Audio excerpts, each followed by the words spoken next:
Today we're covering the top 10 dinosaur monsters in the history of Yu-Gi-Oh! What's potion? You got Matt here, and welcome back to another competitive Yu-Gi-Oh! Video. I love dinos. They're my favorite deck of all time. They got me back into Yu-Gi-Oh! And are so much fun to use. So today I want to test out a brand new series where I'm going to cover each of the top 10 best cards of every single monster type in the history of Yu-Gi-Oh! So if you're excited for the video, then make sure to smash the like button. If this video hits 200 likes, I'll turn this type of video into a weekly or bi-weekly series. Also, if you like competitive Yu-Gi-Oh! Including deck profiles, guides on how to beat the best decks, meta discussions, and videos just like this one, you're going to love this channel. So make sure to subscribe and help us reach our goal of 10,000 subscribers. But with that being said, here are the top 10 best dinosaur monsters in the history of Yu-Gi-Oh! Let's jump into it. But because this is the first video in the series, I'm still tinkering around with how I want the series to be, but for the time being, I'm not going to be actually organizing these cards by anything other than by alphabetical order. If you want me to order them from best to worst, or I guess from best to least best, then let me know down in the comments below. I'll take a poll and figure out which way we're going to go for episode 2. The dinosaur type is one of the rarest types in all of Yu-Gi-Oh! There are only 136 dinosaur type monsters in the game, which is tied with the fish type.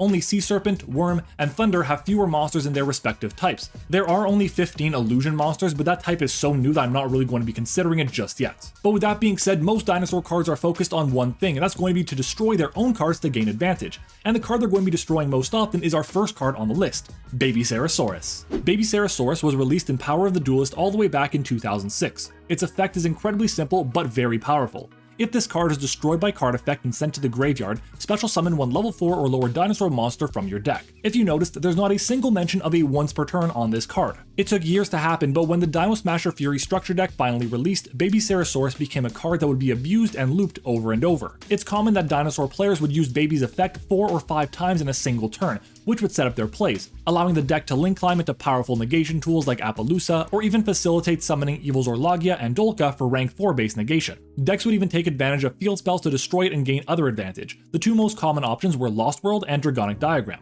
Lost World would destroy it from the deck by protecting another card, while Diagram could destroy it and search for a True King monster like Lithosagem, which could then destroy additional Babycerasauruses and in turn rip 3 cards out of your opponent's extra deck. On its own, Babycerasaurus is pretty useless, but when you pair with other cards it becomes a great combo enabler. But on the other hand, our next card is a ferocious piece to its archetype's endboard. It's Dinomorphia Rexterm. Dinomorphia Rexterm was released in Dimension Force in 2022, and it's the boss monster of the Dinomorphia archetype. It's a trap and fusion based strategy that need to keep their life points low to gain their maximum effects. Rexterm requires a Dinomorphia fusion and another Dinomorphia monster. Your opponent can't activate the effects of monsters with attack greater than or equal to your life points. As a quick effect, you can pay half your life points and the attack of all opponent's monster become equal to your life points. If it's destroyed by battle or card effect, you can special summon one level 6 or lower Dinomorphia from your graveyard. Considering the card itself is basically just a giant walking skill drain, it's no surprise that it could make this list. It's almost impossible for it to be destroyed by battle because its attack stat is so high, and usually your life points are going to be very low. And because your life points are so low, most of the time your opponent can't even activate the effects to negate the copy of Rexterm to change their attack stat. The Dinomorphia deck has topped multiple YCS level events, and Rexterm is at the center of that. But while Rexterm is a great card for its own archetype, this next card saw play in pretty much every single deck, and that's Dinowrestler Pankratops. Pankratops is one of the most successful cards Konami has ever printed. It was released as a common in Soul Fusion back in 2018. It had an argument for being one of the best cards of the entire set, including cards like the Dangers, Thunder Dragon Colossus, and even the Orcust monsters. The card was not only incredibly powerful, but also extremely accessible and very simple as well. If your opponent controls more monsters than you do, you can special summon this card from your hand. As a quick effect, you can tribute one Dinowrestler monster and target one card your opponent controls and destroy it. It's because of this effect and its huge 2600 attack stat that Pankratops was often able to be a 1-for-2 form of removal. It could attack over a smaller monster and destroy another card with its effect. It had a really good niche at being able to deal with both monsters and back row, notably floodgates at quick effect speed. Pankratops was such a good going second card that it was eventually limited to 1 copy in January 2020, and only moved to 2 copies 4 years later in January 2024. Pankratops saw a lot of play in modern Yu-Gi-Oh!, but our next card only saw significant play back in 2012. It's actually a 3-way tie between Jirac-Guaiba, Cabazals, and Sabersaurus. These 3 cards were some of the most important cards in the Dino Rabbit strategy, as they were level 4 dinosaur monsters that could be used to make the Evil Zor rank 4s in Lagia and Dolka. Jirac-Guaiba could special summon another copy of itself from the deck if it destroyed a monster by battle, while Cabazals and Sabersaurus were the 2 biggest level 4 normal dinosaur monsters that could be summoned from the deck by the effect of Rescue Rabbit. While these cards weren't very strong on their own, when you paired them with one another, they helped facilitate one of the most dominant Xyz-based strategies for their time. While these 3 cards were the bones of the original dinosaur combo deck, this next card is the reason why dinosaurs will always be threatening, and that's Miscellaneousaurus. If I had to choose one card to claim the #1 spot on this list for the best dinosaur monster of all time, it would be Miscellaneousaurus. Everything about this card is insane, and if it were to come back to 3 copies, dinos would be a threat today. Have you read Misc? Well, during the main phase, as a quick effect, you can send this card from your hand to the graveyard. During this main phase, dinosaur monsters you control are unaffected by your opponent's activated effects, meaning if Misc resolves, all of your plays are protected.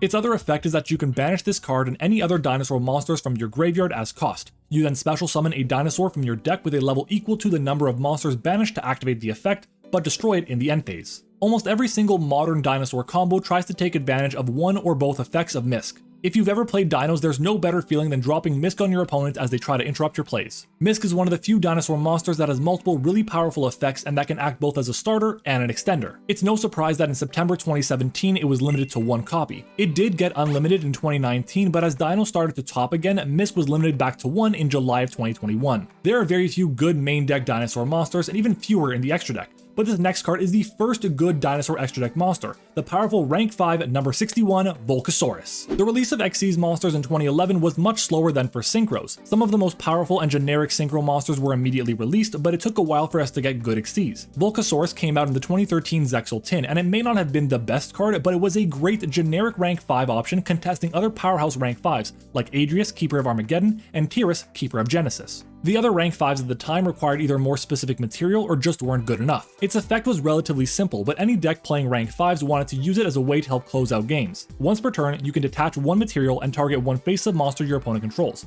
Destroy that opponent's monster, and if you do, inflict damage to your opponent equal to that destroyed monster's original attack. This card can't attack directly the turn you use the effect, but considering you could destroy a monster by battle and use the effect to destroy another, it was very easily able to do over 3,000 points of damage in a single turn. Nowadays, targeting and destruction may not be as powerful, but in 2013, a generic XC's that offered that with upside was very strong. From the first good dinosaur extra deck monster, we move on to the first dinosaur link monster in Reprodocus. Reprodocus came out about a year into the link era, in a format that didn't have very many good generic link 2s with a relevant effect. In 2018, you still had to summon any extra deck monster to the zone a link monster points to, which made Reprodocus very useful. Its effect was also very strong, because decks could now summon out cards that were previously inaccessible based on type or attribute. Each turn you could either declare 1 type or attribute, and all face-up monsters this card points to became that type or attribute until the end of the turn. The effect is incredibly simple, but it was used in so many decks to help them summon out powerful cards like Naturia Beast, which required Earth monsters. Reprodocus has never been strong enough to consider being hit on the ban list,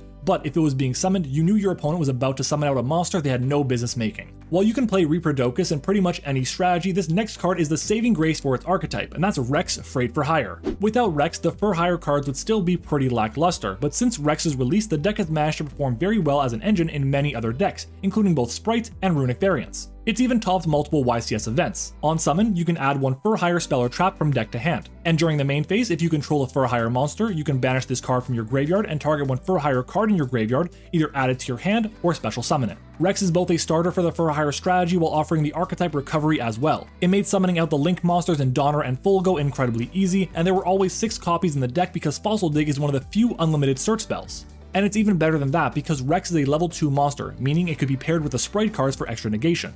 Unlike most dinosaur monsters, Rex doesn't really play into the whole strategy of destroying your own cards, but this next card is the reason why that strategy even exists, and that's Souleating Oviraptor. Oviraptor is my absolute favorite card of all time, and thankfully it's strong enough to find a home as one of the strongest dinosaur monsters of all time. The card has 2 amazing effects, and because of how generic it is, any dinosaur deck can play it to boost consistency. On normal or special summon, it can take any dinosaur monster and either add it to hand or send it to graveyard. And as an ignition effect, you can target 1 other level 4 or lower dinosaur on the field as cost and destroy it, and then special summon 1 dinosaur monster from your graveyard in defense. Oviraptor was able to search out any dinosaur you could possibly need, whether it was Dogoron or Pankratops for board breaking, or Miscellaneousaurus for protection. It could even send Misc to the graveyard to help play around Droll and Lockbird, but its ignition effect was used to allow Babycerasaurus and Petit Pteranodon to start summoning monsters from the deck. It also pairs incredibly well with Lost World, which could chain block the effects to search and give your opponent a dino token, which you could then use the ignition effect to destroy or attempt to destroy it and gain advantage. Every single deck nowadays wants a great normal summon that can get them advantage and start their plays, and Oviraptor is just that. But one of the best cards that Oviraptor can search out is Ultimate Conductor Tyranno. UCT is arguably the best main deck boss monster of all time. Not only is it incredibly easy to summon in multiple different ways, but its effects were strong enough to allow it to win games almost on its own. It can't be normal summoned or set, and it must first be special summoned from your hand by banishing 2 dinosaurs from your graveyard. Notably, this summon doesn't start a chain. Once per turn, during the main phase, as a quick effect, you can destroy 1 monster in your hand or field, and if you do, change all monsters your opponent controls to face down defense position.